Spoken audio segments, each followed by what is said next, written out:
अस्सलाम वालेकुम। शराय दस्तूर से मैं हूं अब्दुल क़य्यूम सिद्दीकी और आप हैं AQS के साथ। मेरे साथ नासिर इकबाल और हसनात मलिक। दो मौज़ूआत पे बात करेंगे। एक है कि जैसे सरदार तारिक मसूद किस बात पर और किस का हदफ बने हुए हैं, और दूसरी जो बात है वो ये है कि आज सुप्रीम कोर्ट ऑफ पाकिस्तान में एक अहम आइनी दरख्वास्त सुप्रीम कोर्ट बार एसोसिएशन के सदर आबिद ज़ुबैरी की तरफ से दाखिल की गई है। और उस दरख्वास्त का लुब्बे लबाब ये है कि जो मरदमशुमारी काउंसिल ऑफ कॉमन इंटरेस्ट ने मरदमशुमारी जो है वो उसको नोटिफाई किया है और जिसकी बुनियाद पर इंतखाबात होने हैं, उसका जो नोटिफिकेशन है वो कलअदम करार दिया जाए और साथ ही इस बात को यकीनी बनाया जाए कि 90 दिन के अंदर इंतखाबात मुल्क के अंदर हों, क्योंकि आइन ये कहता है कि अगर असम्बली वक्त से पहले तोड़ दी जाए तो फिर 90 रोज़ के अंदर इंतखाबात होना लाजमी है। अब ये दरख्वास्त और इसकी टाइमिंग क्या है, इस पर बात करते हैं। और इस बात पर भी कि अगर ये दरख्वास्त लगती है तो कितनी जल्दी ये दरख्वास्त लग सकती है और इसके क्या मुज़मरात होंगे। एक मरतबा फिर जो है वो उमर अता बंदयाल साहब जो कि अपना दौर जो है वो उसके आखिरी लेग के ऊपर हैं, वो इस दरख्वास्त के ऊपर कैसे रिएक्ट करेंगे, ये लगेगी भी या नहीं लगेगी या पड़ी रहेगी, और फिर जो अदालती रजीम चेंज होने के बाद ये लगेगी। तो नाज़िर साहब, ये जो जैसे सरदार तारिक मसूद साहब के ख़िलाफ़ एक रेफरेंस आया है एक आमना साहिबा की तरफ से, और ये जो है आपको पता ही कौन है, वो एक सिविल सोसाइटी के नहीं है, वो मलिक साहब जो हैं, अब्दुल्ला मलिक साहब, ये उनकी अहलिया हैं और बड़े करीबी ताल्लुकात हैं अज़हर सिद्दीक साहब। और अज़हर सिद्दीक जो हैं वो मुल्क से बाहर हैं और वहाँ से वो उसके ऊपर व्लॉग कर रहे हैं।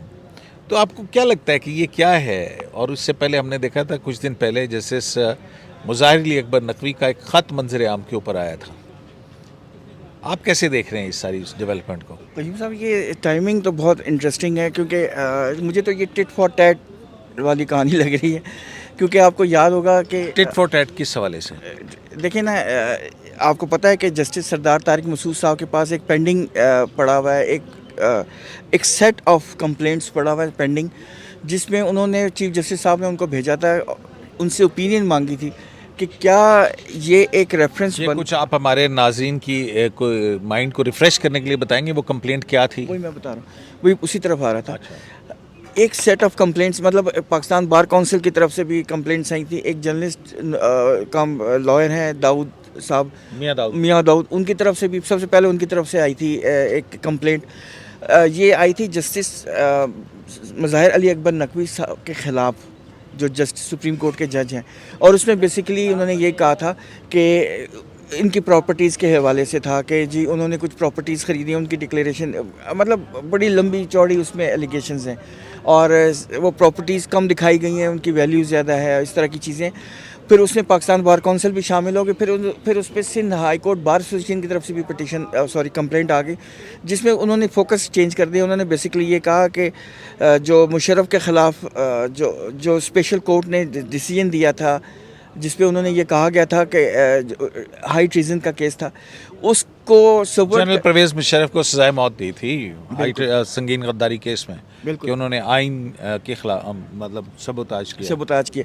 तो उस पे एक मतलब जुरिसडिक्शन एज्यूम करके लाहौर हाई कोर्ट के ने बीइंग जज of the Lahore high court, उन्होंने जुरिसडिक्शन एज्यूम की थी और उस केस के ख़िलाफ़ मतलब उसको सस्पेंड कर दिया था। और उन्होंने कहा था ये जुरिसडिक्शन नहीं बनती, अदालत ही ख़त्म कर दी थी। तो उसके उन्होंने कहा वो उसके ख़िलाफ़ कुछ अपील यहाँ आई थी सुप्रीम कोर्ट में, जो आज तक नहीं लगी। तो उन्होंने उसको फोकस करके Sindh High Court Bar Association ने उसको फोकस सिर्फ किया था और उस पर उन्होंने पूरी एक चेन बताई थी कि ये हुआ था, फलां डेट को ये हुआ था, फलां डेट को ये हुआ था, फलां डेट को ये हुआ था। तो ये सारी कंप्लेंट्स भेजी गई थी जस्टिस सरदार तारिक मसूद साहब के पास कि वो अपनी ओपिनियन दें। उन्होंने अभी तक अपनी ओपिनियन नहीं दी। इस पे फिर जस्टिस नकवी साहब ने एक लेटर भी लिखा था चीफ जस्टिस को, जिस पे उन्होंने कहा था कि मुझे ख़दशा ये है कि मुझे इंसाफ नहीं मिलेगा क्योंकि ये डिले अननेसेसरी डेलिब्रेट है और अननेसेसरीली डिले किया जा रहा है इस तमाम प्रोसीडिंग्स को, क्योंकि लोगों का ये ख्याल है कि ये डिले होगा तो चीफ जस्टिस साहब इतनी देर में रिटायर हो जाएंगे, फिर नया जस्टिस काजी फायज ईसा साहब आएंगे, तो हो सकता है फिर इसकी प्रोसीडिंग्स हों जो ख़िलाफ़ भी जा सकती हैं जस्टिस नकवी साहब के ख़िलाफ़। तो ये उस हवाले से ये लग रहा है कि जैसे ये टिट फॉर टैट है कि उन जज के जिनके पास ये ओपिनियन पेंडिंग है उसको कंट्रोवर्शियल कर दिया जाए। 2 महीने पहले की कंप्लेन है। हाँ जी, ये आप ये समझते हैं कि ये टिट फॉर टैट है? नहीं, रिलीज़ होना में ये हो सकता है, अभी सुना है, इतला दिया है कोई ऐसी कोई और भी कंप्लेन होंगी जितनी जस्टिस मज़ाहिर साहब के ख़िलाफ़ हुई हैं, इतनी में भी जैसे सरदार तारिक साहब के ख़िलाफ़ हों। लेकिन ये है कि ये जो कंप्लेन फाइल हुई है आमना मलिक की, जो आप कह रहे हैं, बहुत से लोग कह रहे हैं अजहर सिद्दीक़ साहब ने तहरीर की है, ये जो भी इसका तो हमें एविडेंस नहीं है कि अजहर सिद्दीक़ साहब ने तहरीर नहीं, अजहर सिद्दीक़ साहब इस हवाले से बहुत एक्टिव हैं, अच्छा। बहुत एक्टिव हैं। वो उन्होंने ब्लॉग्स भी किए हैं, वो ट्वीट्स भी किए हैं, और जो है वो लंदन गए हुए हैं। अजहर सिद्दीक़ साहब ने मंसूर अली शाह साहब के हवाले से भी कुछ मटीरियल बिल्कुल। इकट्ठा लाहौर हाई कोर्ट में किया था। जी हाँ, जी। तो ये देखें ना, ये प्रॉक्सी जो वार जजेस के दरमियान जो उस वक्त 7 लॉरेंस क्लैश रोड के था बाद ना, की जो वो प्रॉक्सी में एंटर हो गया है। ऐसा लग रहा है कि वकील जो हैं वो कुछ जजेस की तरफ से प्रॉक्सी चीज़ें, और इधर से भी उधर से, ताकि गड़बड़ हो जाए मामला, ये हो जाए। तो मेरा ख्याल है कि ये बात है कि जो जैसे सरदार तारिक साहब पे इल्ज़ाम है कि FBI का एक आर्डर हुआ है, जो सोशल मीडिया पे भी आपने देखा होगा, बहुत अब आजकल चल रहा है वो। चल रहा है उनको। मेरा लेकिन ख्याल बात यही है कि वो जो पर्सनल इंफॉर्मेशन है वो निकली और कैसे। हाँ, वो किसने निकाली है? ये हाँ, टैक्स के कौन, ये वो FBI में एक आर्डर हुआ, किस तरह किसने निकाला। और 2 महीने ये मामला, एक रजिस्टर नहीं की गई complain chief justice Umar Ata Bandial ने। अगर इसमें कोई सब्सटेंस होता तो वो ये इनका मामला भी किसी जज को भेज देते ना। हाँ। सरदार साहब का, सरदार साहब ने 1 मार्च गालबन रिटायर हो जाना है, तो टाइम भी उनके पास तो 6 महीने, उन्होंने ना चीफ जस्टिस बन रहे हैं। तो ये जो एक कल पाकिस्तान बार कौंसिल ने कहा है कि जी ये इट सीम्स कि ऐसा महसूस हो रहा है कि ये जो जस्टिस मज़ाहिर के ख़िलाफ़ जो प्रोविंशियल बार कौंसिल या इंडिपेंडेंट ग्रुप ने जो कुछ कंप्लेन की हैं, तो उसका ये रिज़ल्ट है। उसके लिए ये इस ताकि चीज़ें दोनों बराबर हो जाएं, ये पाकिस्तान बार कौंसिल का ये मौक़िफ़ तो है। देखिए, मेरा ख्याल है कि जो है वो मुश्किल होता है। आपको पता है क़य्यूम साहब सुप्रीम कोर्ट के जज कोई भी हो, चाहे इस साइड से हो, चाहे हम ख्याल हो, चाहे दूसरा हो, निकालना बड़ा मुश्किल है सुप्रीम कोर्ट के जज को। बिल्कुल सही तो- बात है। 209 के बगैर नहीं निकाल सकते ना। और 209 में भी थे कि ना 184(3) में चैलेंज कर सकते हैं, जैसे मज़ाहिर साहब भी कह सकते हैं कि ये बायस हैं मेरे खिलाफ। हाँ हाँ, बिल्कुल बिल्कुल, वो सारा केस लॉ तो मौजूद है ना। 211 में वो आ सकते हैं, हाँ बिल्कुल, वो आ सकते हैं, वो तो 184(3) के नीचे वो कर सकते हैं। अब वो अब यही है कि उनके पास ऑप्शन तो और है। फिर देखें ना कि जो जस्टिस शौकत अजीज सिद्दीकी हैं, उन्होंने भी अपनी बरतरफी 184(3) में चैलेंज की हुई है, वो लग ही नहीं रही है। तो फिर ये सारा कुछ तो होता है ना। फिर अब तो शौकत साहब भी मेरे ख्याल है इंटरेस्टेड नहीं है। उन्हें है कि भाई जस्टिस बंदियाल साहब रिटायर हों तो फिर वो अली हियरिंग की दरख्वास्त देंगे। यार कलीम साहब, उसमें एक फ़र्क है ना, हम उसको मिक्स कर देते हैं। उसमें सुप्रीम जुडिशल काउंसिल की प्रोसीडिंग्स हो चुकी हैं। नासिर साहब, मसला ये है ना कि उसमें जो भी फैसला करना है उसको फैसला कर दिया जाए ना। वो ठीक है, मतलब ये तो कोई बात नहीं कि आप लटका के रखें। बाबा ठीक है, उनकी अगर नहीं बनती है बरतरफी के खिलाफ दरखास्तें तो डिसमिस करें। ये मैं मानता हूँ कि हाँ, ये मतलब decide ये फौरन लटका के रखना, 5-5 साल से फैसले ना लिखना, फिर लेकिन ये कलीम सारी साहब- मुद्दा जो है ना कलीम वो साहब, ये जो ये ट्रेंड बना हुआ है ना कि हर जज के खिलाफ एक कंप्लेंट फाइल कर देना, और इस तरह तो जुडिशरी नहीं चल सकती ना। मतलब क्योंकि जो एग्रीव पार्टी जिसके खिलाफ डिसीजन आएगा वो जाके कंप्लेंट भेज दिया करेगी, तो ये कोई तरीका नहीं है।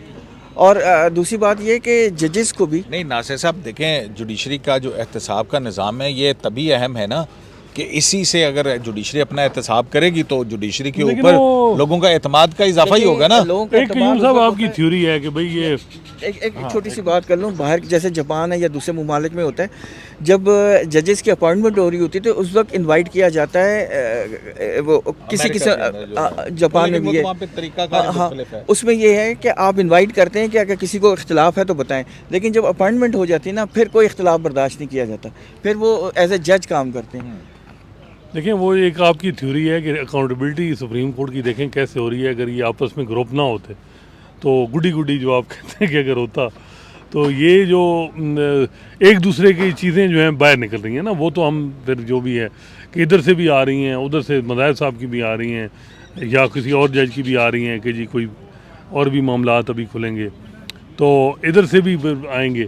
तो क्योंकि एक दूसरे का तो पता होता है ना कि अंदर के हालात ये वो, अभी और बहुत से आप जैसे चीज़ें सुना है कि निकलेंगी जो 2017 से ले कर 2023 तक एक 6 साल में एक इक़्तिदार रहा कुछ जजेस का, यानी वो ड्राइविंग सीट पे रहे सुप्रीम कोर्ट में, तो वो जब बैक बर्नर थोड़ा पीछे हटेंगे और ड्राइविंग सीट पे कुछ जजेस और आएंगे, तो वो 6 साल की बहुत सी चीज़ें अभी आएंगी। अभी सुप्रीम कोर्ट के अंदर जो है, सुप्रीम कोर्ट की एडमिनिस्ट्रेशन में प्रोटोकॉल में जो कुछ होता रहा और मिसलीनियस बना को कैसे चलाया गया, और ये बहुत सी चीज़ें अब पब्लिक होंगी, बहुत से मामला।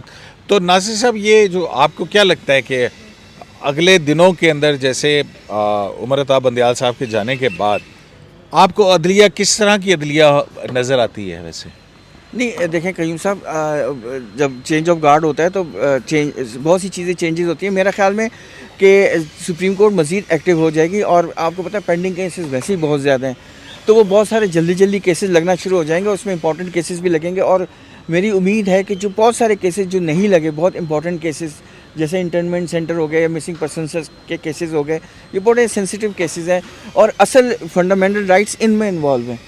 ये जो हम कहते हैं ना कि फला पॉलिटिकल पार्टी का ब्रीच हो गया फंडामेंटल राइट, वो लिबर्टी, असल जो लिबर्टी है वो लोगों की लिबर्टी है, तो वो इन केसेस में पिन्हा है। तो मेरा ख्याल है, मेरी उम्मीद है कि ये केसेस लगने शुरू हो जाएंगे। और जहाँ तक आप कह रहे हैं ना कि जो लाइबिलिटी और अकाउंटेबिलिटी हो रही है, इस तरह कोई इदारे नहीं चल सकते कि अगर आपस में लड़ते रहें। तो आपने ये है कि तमाम जजेस को बैठ के लोगों के फलाह के लिए काम करना है, उनको इंसाफ देना है, प्रॉम्प्ट जस्टिस होना चाहिए, फ़ौरन जस्टिस मिले। ये नहीं है कि एक केस वो दादा ने, मतलब एक साहब ने फाइल की थी तो उसका पोते को जाके जजमेंट मिल रही है, उसका भी कोई फ़ायदा नहीं, उसकी इम्प्लीमेंटेशन ही नहीं हो रही। मतलब इस तरह की चीज़ें, कंसेप्ट नहीं होना चाहिए। वैसे भी जुडिशरी के जो इम्प्रेशन है। नहीं, आप ये बताएं ना, आप देख कैसे रहे हैं कि इसी तरह से मुनक़सिम चलेगी, इसी तरह से जो है वो मारधाड़ होगी, डिफरेंट बेंचेस जो है एक दूसरे के ख़िलाफ़ बोल रहे होंगे, जज एक दूसरे के ख़िलाफ़ लिख रहे होंगे, या आपको इसके बाद आपको कोई कोहेरेंट जुडिशरी नज़र आती है? मेरा पॉइंट ऑफ व्यू है कि कोहेरेंट होना चाहिए। ये हमारी नहीं, आपको नज़र क्या आ रहा है? नहीं, मेरा ख्याल है जस्टिस काजी साहब सबको लेके चलेंगे। ये मेरी, हाँ जी, देखें जैसे एजाज साहब का मिजाज तो ज़रा डिफरेंट है, वो मे भी साथ चल ही दें। मसला कुछ एक दो जजेस और का है, जो मतलब हम ख्याल जजेस में जो जूरिस्प्रूडेंस वाइज जिन्होंने राज किया है, बड़े बड़े फैसले लिखे हैं, जैसे मुनीब अख्तर हो गए, 63 देखें, रिव्यू की देखें, और बड़ी बड़ी जजमेंट उन्होंने लिखी हैं। तो मे बी उनको ऐसा है कि ये नहीं होगा कि फ्री हैंड जो था ना कि एक माइंड सेट के जजेस बैठ रहे हैं, तो जैसे मुनीब अख्तर जो उनकी ओपिनियन होती थी तो दूसरे जजेस उसको फॉलो करते थे। अब उस बेंच में मे बी जैसे मंसूर अली शाह भी बैठे हों, जैसे याहिया भी बैठे होंगे, जैसे अतर मिल्ला भी बैठे होंगे, जैसे काजी फैसल चीफ जस्टिस हैं वो भी बैठे होंगे, फिर जैसे मुनीब अख्तर साहब के जो मेजॉरिटी नोट हैं वो मे बी मिनॉरिटी में हों। लेकिन बहुत से लोग कहते हैं कि मुनीब साहब का क्या होगा। लेकिन मेरा ख्याल है कि अगर जैसे काजी फैसल ये हो कि जी कुछ पटिशन उठा के जी जूनियर जजेस के ख़िलाफ़, ये वो जो पुरानी, उसमें उनका टेन्योर बड़ा ज़ाया होने का ख़तरा है, क्योंकि जो इस वक्त प्रोफेशनल ग्रुप है वकला में, वो तो सपोर्ट कर रहा है ना जजेस को, चीफ जस्टिस उमर अताब बंदियाल और जिनको हम उर्फ़ आम में हम ख्याल जजेस कहते हैं, उनको वो सपोर्ट कर रहे हैं। वक़ार सेठ की दरख्वास्त हामिद खान साहब ने दाखिल की, लेकिन अब हामिद खान साहब आजकल व्यू चेंज होगा। मेरा ख्याल है कि वो इस चीज़ को नहीं करेंगे कि जूनियर जजेस को भेज दें।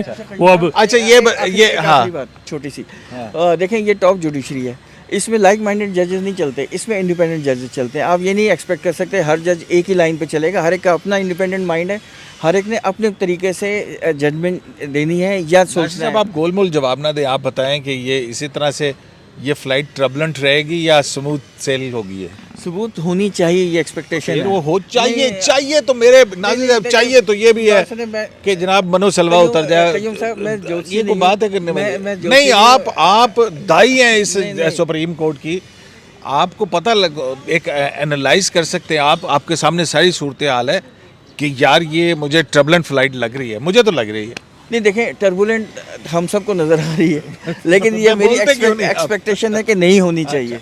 अच्छा, ये जो अपना है अल्लाह भला करे आपका सुप्रीम कोर्ट बार, अब जो आबिद ज़ुबैरी साहब एक मरतबा फिर आ गए, PTI वकील, वही जो वकीलों में प्रो पीटीआई परवेज इलाही के साथ गुफ्तगू और फिर उसके बाद अब ये वो तो सारी चीजें ऑडियो लीक्स वाली लाने हैं में ना। पीटीआई का बड़ा उन्होंने सपोर्ट किया इमरान खान साहब ने, जो इवन इंडिपेंडेंट ग्रुप के सरकर्दा लोग थे उनको क्लियर इंस्ट्रक्शन थी कि आपने आबिद ज़ुबैरी इसमें आपको ये जो आबिद ज़ुबैरी साहब की है कि जनाब मरदमशुमारी का नोटिफिकेशन मुअत्तल किया जाए, ये किस हद तक आपको लगता है कि सुप्रीम कोर्ट में ये जल्दी लगेगी या अगले दफा? ये वैसे प्री मेच्योर पिटीशन इस वजह से है कि इलेक्शन कमीशन ने इनकार नहीं किया कि 90 दिन में हम इलेक्शन नहीं कराएंगे। बिल्कुल।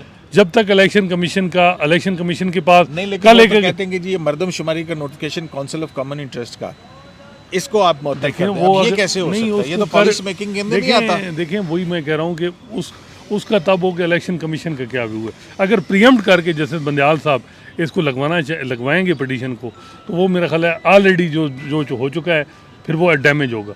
ये प्रीएम्प्ट पिटीशन हुई है, इलेक्शन कमीशन के पास तकरीबन 15 सितंबर तक टाइम है कि वो इलेक्शन की डेट दे सकते हैं। आपको पता है इलेक्शन का प्रोसेस 52 दिन का होता है, 52 से 54 दिन का, हाँ। जिसमें इलेक्शन नॉमिनेशन पेपर से होके अब ये है कि चीफ जस्टिस साहब को ये बहुत से वकील बेमी मशवरा फिर दें कि आप लेगेसी बनाने के लिए ये पिटीशन टेकअप कर लें और इलेक्शन करवाने के लिए, मेरा ख्याल है नहीं है, माहौल इस वक्त इस तरह नहीं है। जल्दी लगेगी कि नहीं लगेगी, मतलब आपको लगता है? लेकिन जो जिस तरह ये पिटीशन दायर हुई है ये और जिस तरह की ड्राफ्टिंग हुई है ये ऐसी नहीं है। ये मेरा ख्याल है कि ये पिटीशन में भी लगे कि जी हमने तो कहा है कि इलेक्शन करवाएं, फिर कोशिश होगी में भी चीफ जस्टिस ने कल भी पूछा है। अगर ये जल्द लग जाती है वो फिर उसके बाद दूसरा काम हो गया ना, याद नहीं है आपको फिर क्या हुआ? हाँ, ये जो है नहीं, फिर उसके बाद ऑर्डर आ गया और कहा गया कि मकसद क्या था वैसे? हाँ, मुझे क्या नासिर साहब क्या था? आप इस पे सवाल में रहे। अच्छा नासिर साहब, आप ये अगर लगती है जैसे असनाद कह रहे हैं कि ये जल्दी लगती हुई नजर आती है, मुझे तो लग रहा है कि इसके ऊपर ऑब्जेक्शन लगेंगे और फिर इसके बाद वो सिलसिला शुरू होगा। तो लगेगा। लेकिन आपका क्या ख्याल है कि इसके ऊपर चीफ जस्टिस फुल कोर्ट बनाएंगे या नहीं? नहीं, आपने उसको छेड़ बनाई हुई है फुल कोर्ट को फुल को मेरा नहीं ख्याल कि फुल साहब 25 करोड़ अवाम के मुस्तकबिल का फैसला करना है। इंतखाबात के अंदर शफाफ और गैर जानिबदार मुनसिफाना इंतखाबात का इनेकाद ज़रूरी है। आप कहते हैं कि ये बस ये फुल कोर्ट छेड़ है। यार फुल कोर्ट जब भी बनेगा फिर वो बहुत सारे जजेस नहीं बैठेंगे, ये छोड़ें इसको ना। आपको अच्छी तरह पता है बेंच वही बनेगा जो पहले बना है। अब मे बी 8 मेंबर बेंच बन जाए, मे बी 5 मेंबर बेंच बन जाए, लेकिन ये इस बैकग्राउंड में पिटीशन आई है ना कि जो आजकल बातें चल रही हैं, कल सेनेट में भी ये बात चली है कि अप्रीहेंशंस तो हैं कि शायद साहब ये हर जगह जो है और हमारा मीडिया भी बजाय इसके कि वो इस बात पे जोर कर दे कि जनाब 90 दिन के अंदर इंतखाबात होने चाहिए और उसके लिए एक एटमॉस्फेयर क्रिएट करे, ये हमारा मीडिया इस बात पे क्यों है कि जी इंतखाबात ही नहीं होंगे, इंतखाबात नहीं होंगे? ये कैंपेन क्यों चल रही है? ये बिल्कुल गलत कैंपेन है और इसको तो फिर आपको अप्रिशिएट करनी चाहिए ना। इस पिटीशन के साथ आपको होना चाहिए, क्योंकि ये तो इसी मकसद के लिए कि 90 दिन के आर्टिकल 224 जो है वो कहता है कि 90 दिन के अंदर इलेक्शन हो, और उस पर यही लिखा हुआ है कि जो सेंसस जो CCI की मीटिंग है 5 अगस्त को जो हुई है, उसमें केयर टेकर प्राइम जो chief council of common interest के फैसलों को चैलेंज नहीं कर सकते ना आप आला अदालतों में, क्या कर सकते हैं? तो लिखा है कि वो केयर टेकर चीफ मिनिस्टर्स उसमें कैसे बैठ सकते हैं? वो तो इलेक्टेड लोग नहीं है। यही तो क्वेश्चन है इस पिटीशन में। तो जब वो नहीं बैठ सकते तो फिर ये इलीगल है, वो ये कह रहे हैं। तो और दूसरी बात है कि इलेक्शन कमीशन ये भी डायरेक्शन मांग नहीं, देखें 3 तो इलेक्टेड लोग थे ना, प्राइम मिनिस्टर, 2 सूबों के चीफ मिनिस्टर्स, ठीक है, 2 निगरान थे, तो 1/3 मतलब 2 हेड तो ठीक था ना? नहीं, तो 2 हेड नहीं ठीक था ना। तो कॉमन जो काउंसिल ऑफ कॉमन इंटरेस्ट है ना, कॉमन की बात जरा। हाँ, मतलब उसमें आप ये कह सकते हैं कि वो स्ट्रेंजर्स थे, है ना? तो इस तरह ये कोरम नॉन जुडिस हो गया। कोरम नॉन जुडिस है ये डिसीजन, तो वो यही कहना चाह रहे हैं। और दूसरी बात उन्होंने यही कहा है कि इलेक्शन कमीशन को कहें उसको पाबंद करें कि इलेक्शन की डेट दे। अब ये वही वाली कहानी जो पंजाब असेंबली वाली कहानी नहीं थी, 90 दिन वाली कहानी, वो छेड़ दो। पहले 90 दिन दे इंतखाबात कराने चक्कर जो उन्होंने इंतखाबात नहीं कराए, ये फिर तो नहीं वही। मुझे ये ना कि छेड़ दोबारा ना बन जाए तो ये इसको ज़रा बहुत एहतियात से करना पड़ेगा। आपको लगता है कि फुल कोर्ट बनेगा? फुल कोर्ट नहीं, लेकिन ये भी हो सकता है कि पिटीशन टेकअप करके मामला ताकि काई साहब के हवाले कर दिया जाए ना, कि देखें सवाल रेज करके जैसे इजाज़ और जैसे मुनीब बैठ के मामला फिर डेफर हो जाए जी, फिर अगला चीफ जैसे ये जो आबिद ज़ुबैरी साहब हैं, ये वो धड़ा है जो pro chief justice, pro PTI, ये वो धड़ा है। इंडिपेंडेंट ग्रुप जो है ये प्रो गवर्नमेंट जस्टिस काजी फैसल, प्रो जस्टिस काजी फैसल। तो ये इस ग्रुप की तरफ से जो पटिशन आई है हामिद खान ग्रुप की तरफ, ये ऐसी पटिशनें जब भी आई हैं, ऑडियो लीक की कमीशन की पटिशन आई है, फ़ौरन टेकअप हो गई, अगले दिन नंबर लग गया। ये परसेप्शन एक रहती है कि सुप्रीम कोर्ट बार का सदर जो होता है ना, वो इनफॉर्मली कहीं से पटिशन, उसको कहीं आशीर्वाद होती है, इशारा मिलता है तो वो पटिशन कर देता है। ये जो आप कह रहे हैं कि ऑब्जेक्शन लगेंगे, ये वैसे हैरानगी होगी, वो फिर राई साहब वाली बात है कि मैनू आगे करके थे उसमें एक पॉइंट है ना, इनकी बात सही कह रहे हैं। उन्हें इन अ सेंस ये बात मैं कह रहा हूँ कि ये अभी लाइव इशू तो नहीं है ना, अभी तो इलेक्शन की डेट अनाउंस होने के लिए भी टाइम है, तो उस पे ऑब्जेक्शन, वो तो साथ ने कहा ना अभी प्रीमेच्योर है ना नहीं, ये वो सारी चीजें। प्रेशर टैक्टिक्स भी हो सकती है ना, ताकि प्रेशर में उस पे ऑब्जेक्शन अगर लगेगा तो इसी पॉइंट पे लगेगा ना, मैं ये कहना चाह रहा हूँ। चलें जनाब, बहुत बहुत शुक्रिया आप दोनों हजरात का। तो जनाब, जहाँ पर जुडिशल पॉलिटिक्स जो है वो अपने अरूज के ऊपर है और आने वाले दिनों में हम देखते हैं कि इसमें मज़ीद इजाफा भी होगा, वहीं पर जो आइनी और कानूनी मामलात हैं वो भी उलझते चले जा रहे हैं और इस हवाले से आप सब की और हम सब की नज़रें जो हैं वो यहीं पे होंगी और बहुत सारे मामलात यहाँ सुप्रीम कोर्ट ऑफ पाकिस्तान में आएंगे। शराय दस्तूर से अब्दुल क़य्यूम सिद्दीकी को AQS लाइव से इजाज़त दीजिए। अल्लाह निगहबान।